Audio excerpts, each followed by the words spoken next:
Salut mes madrilènes, salut mes merengues, salut mes galactiques. J'espère que vous allez tous très bien. Victoire, bonne victoire même, du Real Madrid face à Leganés ce soir sur le score de 3-0. C'est Mbappé qui va ouvrir le score juste avant la mi-temps, avant que Valverde sur un coup franc tiré en 3 temps à ras de terre ne vienne offrir le break au Real Madrid.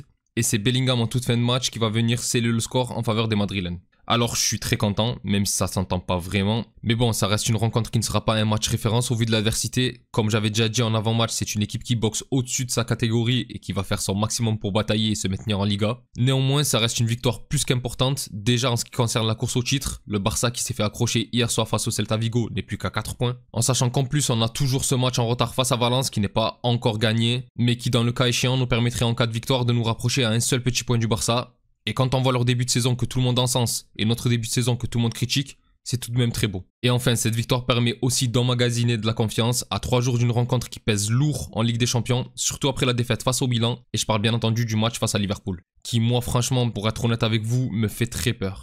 Liverpool cette année c'est du très costaud, et là en plus on joue chez eux dans un début de saison où on est capable du meilleur comme du pire. Franchement, je suis pas rassuré du tout, mais on en parlera en temps et en heure quand on fera l'avant-match. Là, d'abord, on va profiter de cette victoire face à Leganés. Alors bon, comme j'ai dit, victoire 3-0, victoire large de l'équipe avec pas mal de turnover.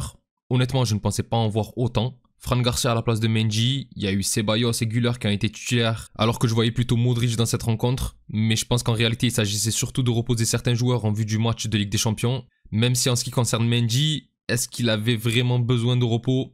Ça, je ne sais pas. Il y a eu aussi le retour de Thibaut Courtois qui fait vraiment du bien quand on sait à quel point on est décimé en défense. Même s'il a failli faire une grosse boulette dans ce match, à trop vouloir garder le ballon dans les pieds. Et en réalité, seule l'absence de Brahim dans le 11 de départ m'a laissé un goût amer. Mais bon, au vu du match d'Arda Güler, franchement, ça va. La pilule elle est bien passée, là avec un bon petit verre de jus, pas de problème. Puisque par contre, les joueurs qui ont eu leur chance ce soir ne se sont pas manqués. Globalement dans l'équipe, il n'y a pas eu vraiment quelqu'un qui faisait tâche. Après on va me dire que lorsqu'il a victoire 3-0, c'est souvent le cas.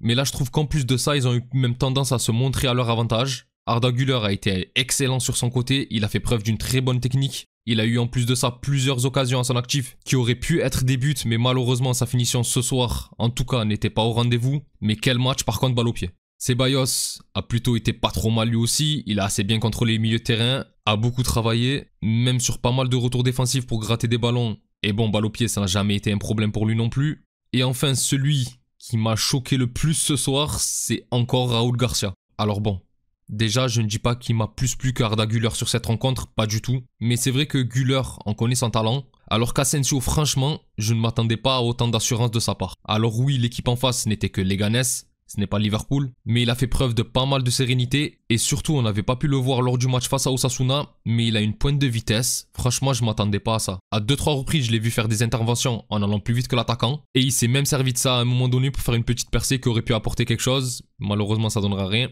mais franchement c'était vraiment pas mal. Bon après côté titulaire, plusieurs satisfactions aussi, on a senti une équipe impliquée dès l'entame de jeu et franchement on a Camavinga qui a été très bon ce soir, qui a été dépositaire du jeu et qui a récupéré beaucoup de ballons. En plus, le joueur, je ne sais pas s'il est fait en caoutchouc, mais il a une capacité à se tordre pour trouver certains angles de passe de dingue. Franchement, très bon. Excellent match aussi de Valverde, certes buteur, mais qui a été très bon dans son rôle de latéral droit, qui n'est pas son poste. On a vu qu'il prenait vraiment le temps de bien défendre. Il a très bien tenu Mounir El Haddadi sur son côté, l'ancien de Séville, qu'on sait capable d'être un poison. Et l'Uruguayen a été impeccable défensivement, même dans son positionnement. Et que forcément par rapport à d'habitude, il n'osait pas trop monter, même si au fur et à mesure du match, on a senti que le joueur se lâchait de plus en plus. Mais j'aimerais surtout souligner la prestation de Bellingham et bien sûr Vinicius. Tout d'abord l'anglais qui a fait un match encore 5 étoiles.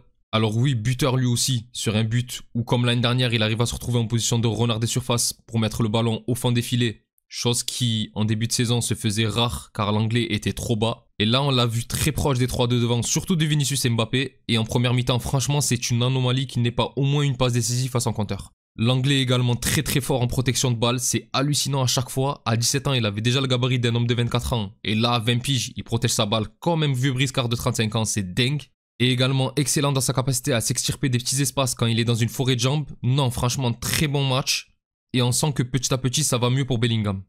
Alors petite mention tout de même pour Mbappé que j'ai trouvé meilleur que lors de ses dernières sorties. Positionné à gauche, il a commencé le match très fort comme d'habitude, avec beaucoup d'envie. Et franchement les premières balles de Mbappé dans ce match étaient très bonnes. Malheureusement il y a toujours du déchet technique. Et je trouve qu'au fur et à mesure du match, il s'est petit à petit éteint sur son côté avant de totalement le laisser à Vinicius en fin de rencontre. Puisque du coup, si Mbappé a joué à gauche dans ce match, c'est forcément parce que le Brésilien a pris cette fois-ci le positionnement de numéro 9. Et quel match de Vinicius, qu'on a trouvé un peu éteint en début de rencontre, mais qui à l'inverse de Mbappé, lui, a explosé au fur et à mesure du match. Alors oui, on perd son pouvoir de percussion et sa capacité d'élimination qu'il a sur le côté, mais il a été excellent dans le jeu, il est à l'origine de quasiment toutes les occasions du match. C'est lui qui est à l'origine du but de Mbappé dans une action pleine d'altruisme, où alors qu'il pouvait marquer, il a fait une offrande à Mbappé pour qu'il ouvre lui-même le score. C'est également le Brésilien qui obtient le coup franc pour le but de Valverde. D'ailleurs, en parlant de coup franc, combien de fautes et de coups a subi Vinicius aujourd'hui avant que l'arbitre décide enfin de siffler? Alors, j'aime pas parler d'arbitrage, mais vous pouvez même aller voir dans mes anciens débriefs. Vous allez voir que j'en parle quasiment jamais, peut-être une fois, allez. Mais là, ce soir, au bout d'un moment, quand on n'aime pas l'attitude d'un joueur, on fait en sorte que celui-ci ne soit pas non plus une cible. Je trouve que l'arbitre aurait pu au moins aller avertir oralement les joueurs d'en face. Mais bon, malgré tout, encore un excellent match du meilleur joueur du monde actuel, n'en déplaise à l'UEFA et à certains.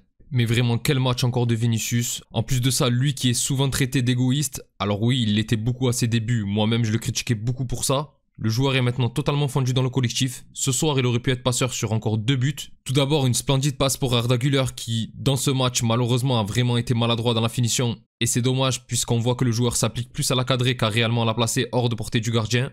Et ensuite, vers la toute fin de match, le Brésilien sert Mbappé qui part seul d'un exceptionnel extérieur du pied. Mais là aussi, malheureusement, le Français que je pensais un peu plus libéré dans ce match a totalement loupé son 1 contre 1. J'ai l'impression qu'il tagiverse et il décide de tirer fort en plein sur le gardien qui forcément la repousse. Mais c'est dire le match de Vinicius ce soir. Et bon, pour terminer, j'aimerais revenir sur les entrants et tout particulièrement sur Brahim pour le positif et Endrick pour le négatif.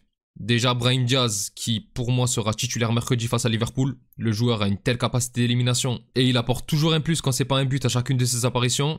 Et ce soir, c'est lui qui, sur le dernier but, permet au Real de marquer, puisque c'est le Marocain qui, après le corner tiré par Modric, se retrouve avec le ballon et envoie une frappe en pivot. Frappe qui sera déviée et rebondira sur la barre transversale pour être ensuite catapultée dans les cages par Bellingham qui avait parfaitement suivi. Et il aurait même pu être buteur à la 90e suite à un joli 1-2 avec Valverde où son tir sera bloqué sur la ligne. Et franchement, encore une entrée réussie de l'ailier ce soir. Après, malheureusement, il y a aussi le cas Endrick, le jeune attaquant qui ne rentre quasiment plus du tout depuis maintenant plusieurs matchs. Lui qui était toujours percutant en début de saison n'a quasiment plus une seule minute. Et là, dans un match où tu surdomines l'adversaire, je n'arrive pas à comprendre pourquoi à 2-0 tu ne le fais pas entrer en même temps que Brahim. Et pire, tu ne le fais même pas entrer à la place de Mbappé, tu fais rentrer Modric et tu lui donnes 5 minutes en toute fin de match. Honnêtement, la gestion d'Endrick, j'ai beaucoup de mal. Alors qu'à son arrivée et en début de saison, c'était un joueur qui puait la confiance et le culot, là franchement, j'aime pas du tout ce qu'on lui fait subir.